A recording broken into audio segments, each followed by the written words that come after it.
Welcome to Regulatory Affairs 101. I am Nancy. Today, we are breaking down one of the most strategically important FDA guidances for digital health leaders, the 2026 Clinical Decision Support Software Guidance. If you're leaning product, engineering, clinical, or regulatory strategy, this guidance directly affects your timelines, your risk exposure, and your innovation roadmap. This guidance defines when CDS software crosses the line into FDA-regulated medical device territory. And that matters because once you cross that line, everything changes. Your regulatory pathway, your documentation burden, your testing requirements, and your time to market. For executives, this is about risk management, resource planning, and making sure your teams don't accidentally build themselves into a regulatory corner. The core question every leadership team should be asking is simple. Does our CDS functionality fall under FDA device regulation? Because the answer determines whether you are operating in a fast-moving software environment or a regulated medical device environment with significantly higher expectations. The FDA gives us a clear four-part test. A CDS feature is not a regulated device only if it meets all four criteria. 1. It does not acquire, process, or analyze medical images or signals. 2. It uses only medical information, not raw data streams. 3. It supports clinical decisions. It doesn't direct them. 4. And it allows clinicians to independently review the basis of the recommendation. Miss even one of these, and your software becomes a medical device.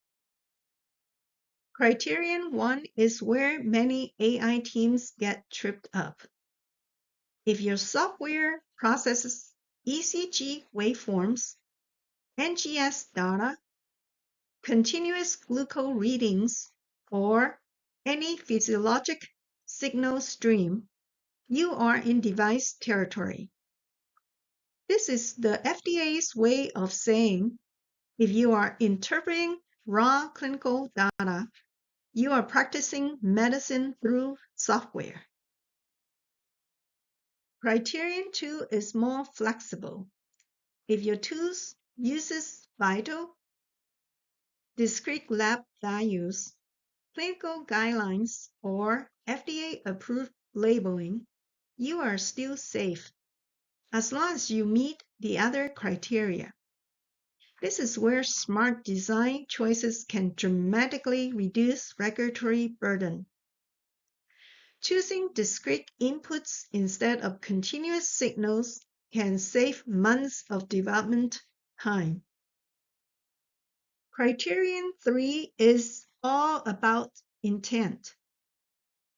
If your CDS provides option, risk scores, or guideline-based suggestions, you are supporting the clinician. But if your software says, start this drug, order this test, or the patient will deteriorate in the next 24 hours, that's a prescriptive directive, and it becomes a device. Criterion 4 is the one executives often underestimate. If your algorithm is a black box, if clinicians can't see the logic, the inputs, or the rationale, then the FDA considers it a device. Transparency isn't optional anymore. It's a regulatory strategy. Now the good news. There's a lot you can build without triggering device oversight.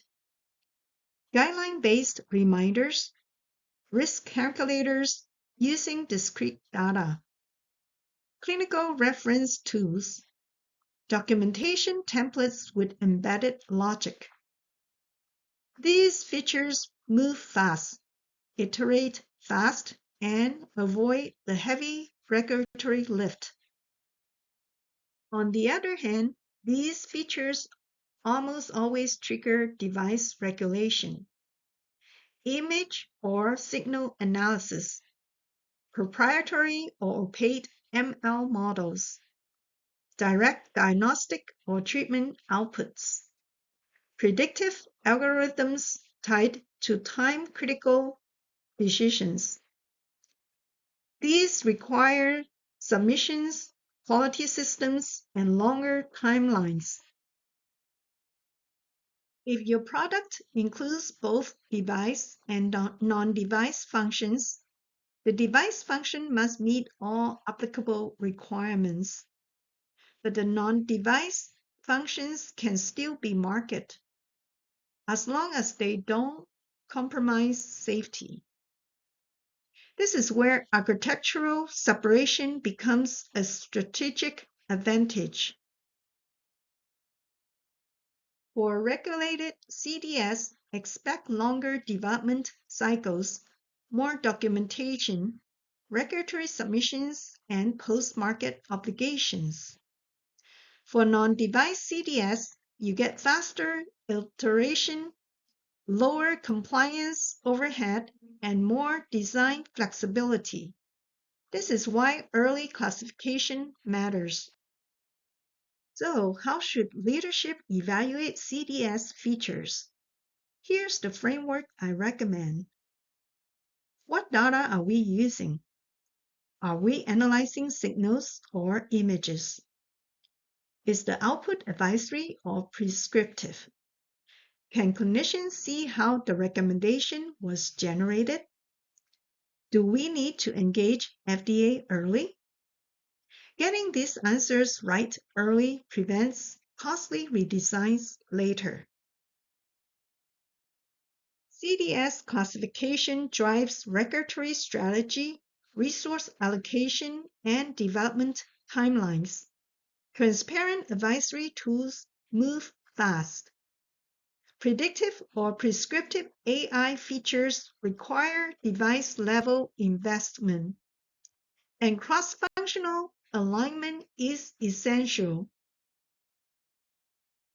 Review your CDS features against the 4 criteria, identify high-risk areas, and redesign early if needed before you are locked into a device pathway. Thank you for watching. If you like the content of this video, please subscribe, like, share, and comment below. Have a wonderful day.